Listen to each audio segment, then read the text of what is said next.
All right, let's talk about systems of equations.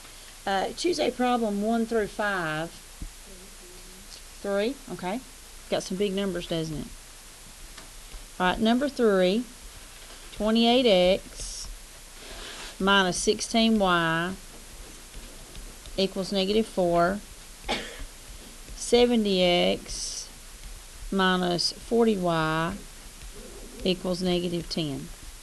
Let me ask you a question. When you say a problem like that, it just makes me wonder, what would happen if I divided all of these numbers by 4?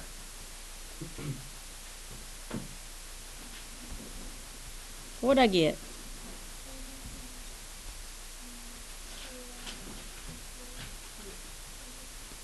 Got one person that knows. If I divided everything there by 4, I'd get this. What would happen if I divided all this by 10?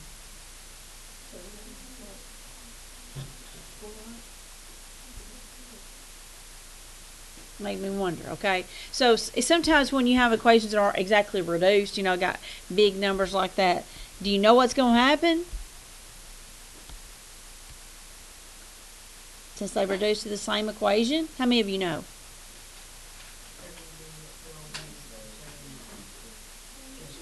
It's what? Did you say no solution? They're coinciding lines. It'd be a consistent dependent system. Okay, that's something we should know. Okay, all right. Let's just find everything we need here. The slope. If I did negative a over b, or if I did negative a over b, I could reduce both of those to 7/4. It would just so happen they're the same. My x-intercept, if I did c over a or c over a, what would I get?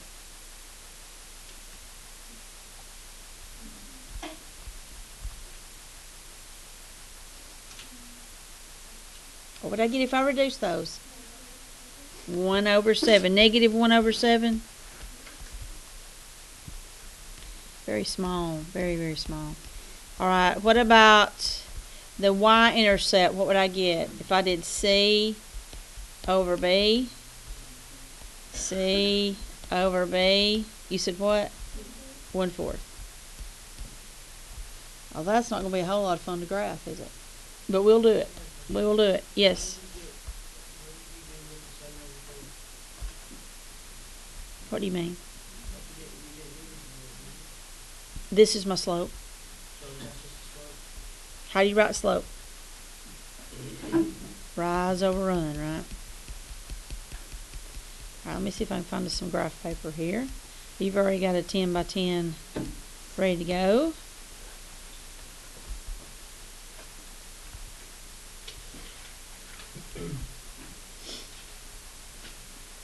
I should already know what's going to happen. It's the same line. Alright, wow, negative 1/7. Do you have a calculator?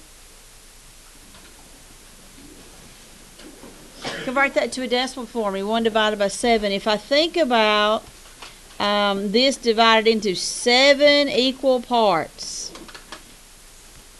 be pretty small, right? And so give me a decimal approximation for that. I'm sorry, what? 0.14. Y'all agree? All right, so 0. Negative. And it is negative because I'm going this direction. So 0.14. Think about, 0.1. This is not quite as small as 1/10, but so we're going to put it really close here. Really, really close. Probably closer than that. 1/7. All right, and then the y-intercept is a positive 1/4. So I think about splitting this in half and then splitting that in half again. Again, real close.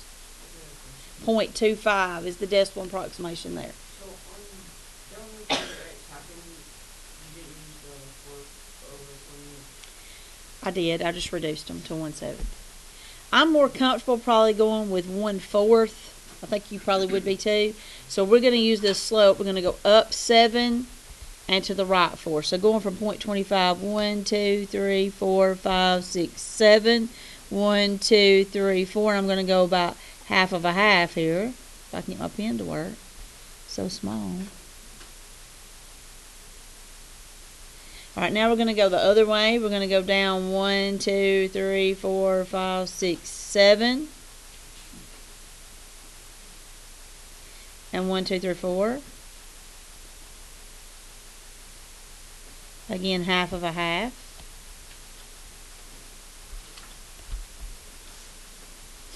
Who picked this problem? Y'all may be glad you did, huh? Corey over there. Alright, this is the same line twice. How do I know that? Well, they had the same slope, they had the same x-intercept, they had the same y-intercept. So I have an infinite set.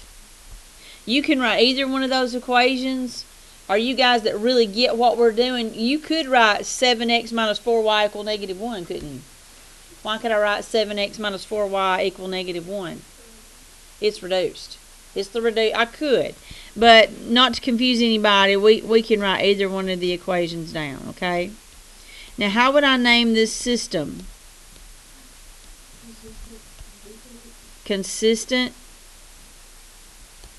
dependent. And this is our answer. Remember, graphing is just the method.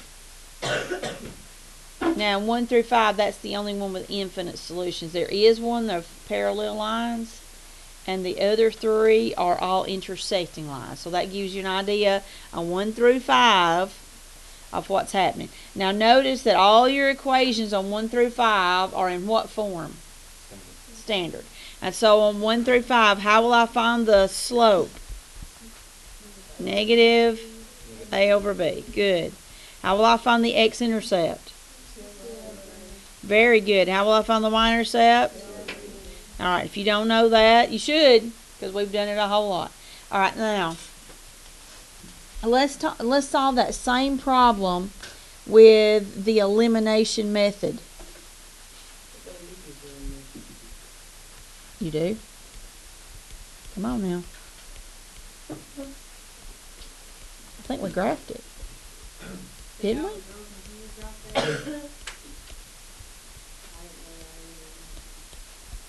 Guys, when y'all see a graph. Alright, man, we got some big numbers here. So, questions? If you have a question, ask me. We don't need other comments. Alright, if we're going to eliminate x or y, you can decide. Because in this problem, it doesn't matter. They're big numbers, right? I need multiples here that end in a 0. Okay? Because I've got a 40. What is 16 times 5? 80. And will 40 go into 80? Yeah, okay. What about, what's 28 times 5? 140. And what's 70 times 2? 140. So I can eliminate the x's with 140, or I can eliminate the y's with 80s. Did you notice I said the same thing? That to do that, I would need to multiply equation 1 by what? 5. I also need to multiply equation 2 by what? Think about it. Right now they have the same signs. To cancel, I need them to have different signs. Now remember the numbers I need. You're on the right track. Remember the numbers I need. I need 140, or I need a negative. I need a 80. I need a 80 or a negative 140 here. Yes, good job. All right, do that step. Multiply equation 1 by 5. Multiply equation 2 by negative 2. But how did you know to multiply the first one by 5? I figured out the least common multiple of the numbers that were given.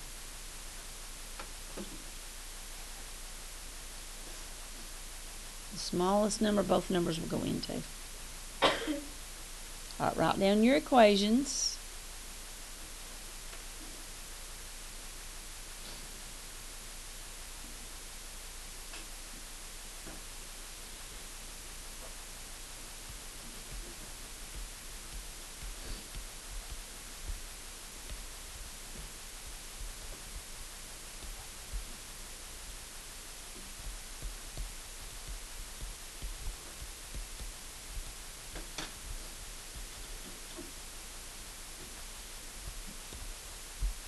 What happens? Yeah. What am I left with? A true statement, right? 0 equals 0. So when my variables cancel out and I'm left with a true statement, then the solution is, hey guys, this is the same problem we just worked. It's a consistent dependent system with an infinite set. Does it matter which equation I write? Not really. Remember, we can still write that reduced one, 7x minus 4y equals -1, but we'll write either one of these. I would probably make this because every time I see a zero, I just stop and put no solution inconsistent. So Well, think about it this way. If I get reflexive property, it's this. If I get a false statement, it's inconsistent. And if the variables cancel out, I can't have consistent independent, right? Remember my statement I've said several times. If you get an X, then what? You'll get a Y. If you get a Y, then you'll get an X. They're not going to both cancel out on consistent independent. All right, so 1 through 5, we're actually doing elimination method. All right, let's look at 5 through 10. 5, I'm sorry. It looks like a 5 the way it copied. 6 through 10. 6 through 10, we're doing the graphing method. Notice on 6 and 7, in what form are the equations written? Yes. And so, how would I find the slope?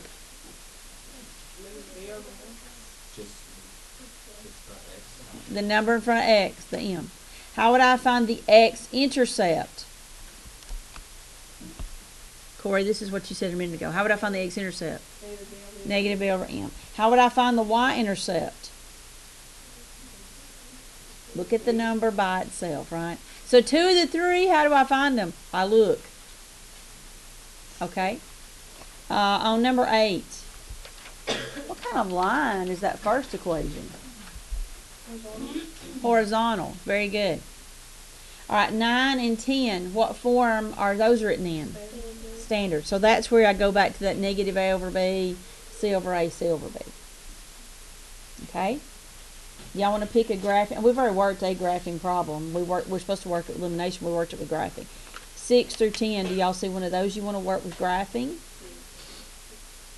6? Okay. All right, on number 6, find everything you need to know. I'm going to get me some graph paper here, and you guys are looking for the slope, the x-intercept, and the y-intercept of the two equations. And we're working number 6. Oh yeah, sure, wherever you want to do it.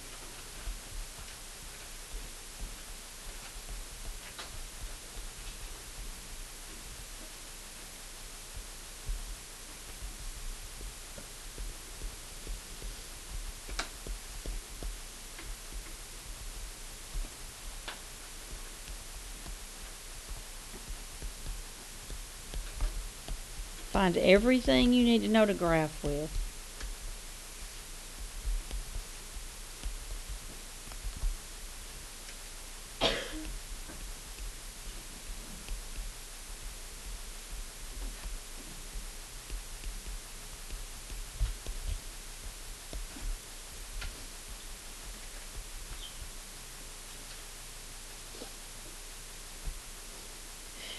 All right, let's find what we need here. Is this true? Could we just look and find these two? 1/2 is the slope. Y-intercept is 3. All right, the x-intercept is negative b divided by m. So what would that give you guys? Yes, -6. I think that's what you said. All right, and then the slope here is -3. The y-intercept is -4. And the x-intercept is the opposite of b divided by m. All right, so here's the x-intercept. Here's the y-intercept. Now this line's falling. It's got a negative slope. Yes, ma'am. -3 divided by 1/2. Negative b divided by m. Alright, so this would be 1, 2, 3, and to the left 1.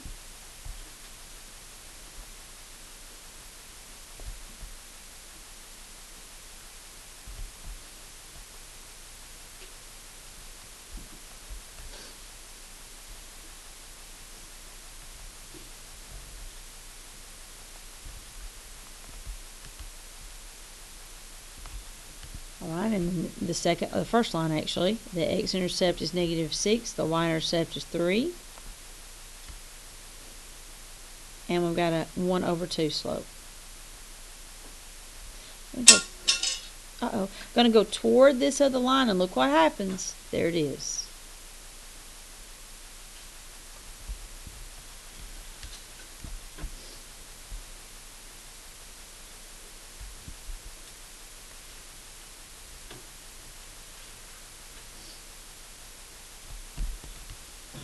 All right, using the graphing method, what is my solution?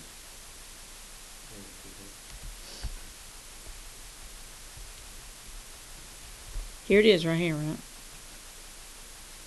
How do you name this system?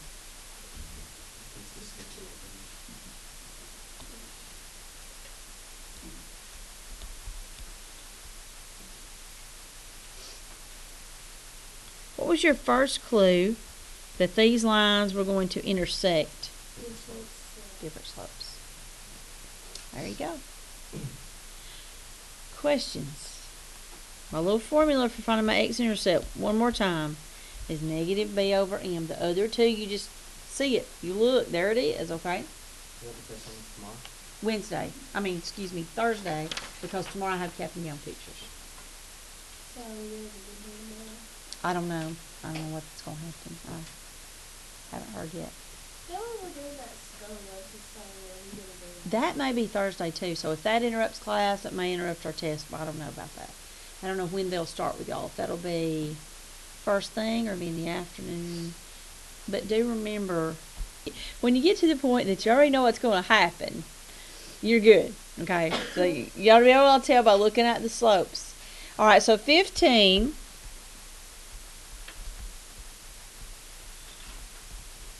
So you guys that were lost on what I just said, figure out what the slope of these lines, I know we're not going to graph them, but what would the slopes of these lines be?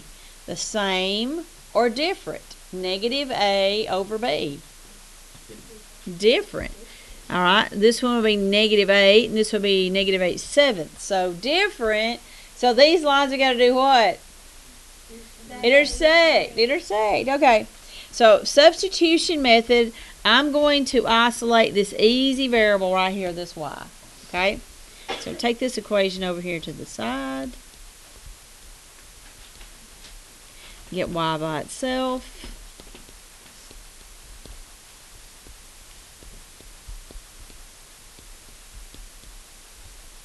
And then once I have that variable isolated, I'm going to take what I found and plug it into the y of the other equation. That's the substitution method. I personally think substitution and elimination are easier than graphing. You know, I don't even have to draw a coordinate plane or anything. Alright, it's all algebraic. Alright, so take the y out. Put a -8x minus 3 in its place.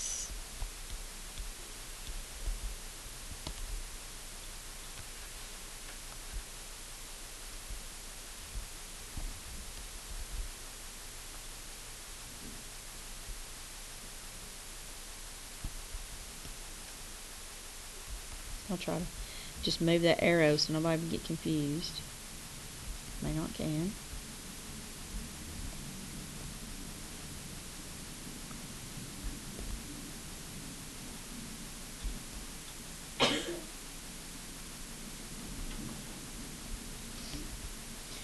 All right, let's do some distributive property. Are you ahead of me?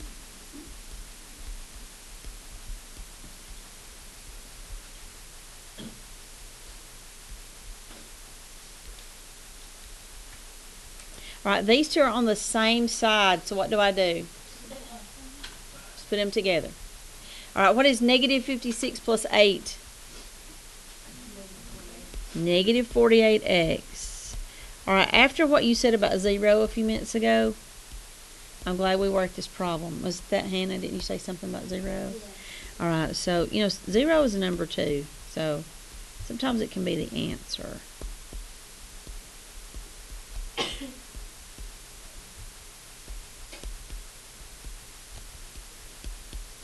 And in this case, that's what x is.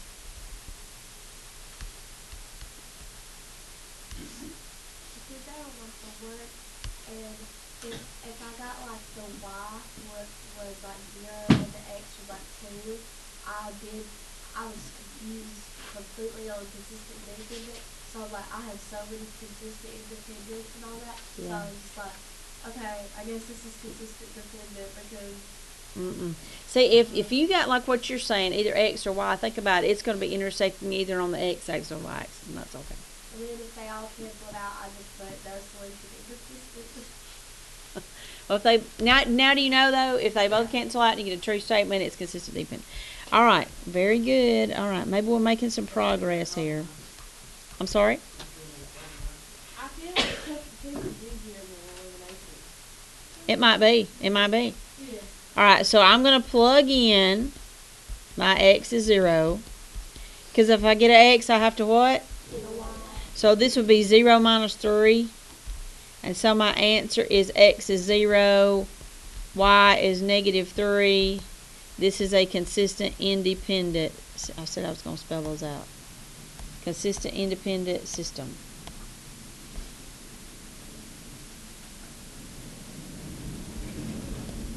Wait, where did you take that? X equals 0 to? In any of the equations and find y. I plugged it into this one up here because it was the easiest one. But you can plug it in any of them. Okay, I was about to say, because I thought you said at the beginning that we had to plug it into the original. You can. That is the original equation. I just solved it for y. Oh, That just made it easier. I mean, you can go straight up to the top here. Let me see if I can find that. You could go straight up here and plug in x is 0 and find y equals negative 3, and there'd be. That'd be easy to also. Okay, so the remaining problems, you follow the directions. The first problems, which we've already done, number 3. The first 5 problems, you're doing the elimination method, which remember is where you want to get either one or, like in number 3's case, we did both variables, but the rest of them, except for number 2, both variables are going to cancel out, but the rest of them you'll have just one variable cancel out, so you'll get an x and plug in a y or vice versa. 6 through 10 you're graphing, and remember we already did number, I believe, 6, okay, and then 11 through 15, and we just did number 15, I think. We did 3, 6, Okay, so do substitution on those, and I even told you which variables to isolate, so maybe you circle them or something. Last problem we just did, was it inconsistent? They're intersecting, so it's consistent independent. If you get an x and a y, you get consistent independent system. Well, I can. So think about this. That's why we did this before we started on our problems. If you get an ordered pair, it's consistent independent. If you get a false statement, no solution, it's inconsistent. If you get everything cancel out in a true statement, it's consistent dependent. All right, you're going to spend the rest of the time working on this by yourself. What page are we? You can do open note or open book if you want to. What number? I'm sorry? What numbers are we on? All the ones that we haven't done. You're doing all the ones we haven't done. That's why I'm just getting you started on each lesson. So do we do elimination on the 1 through 5? Yes, that's right. Just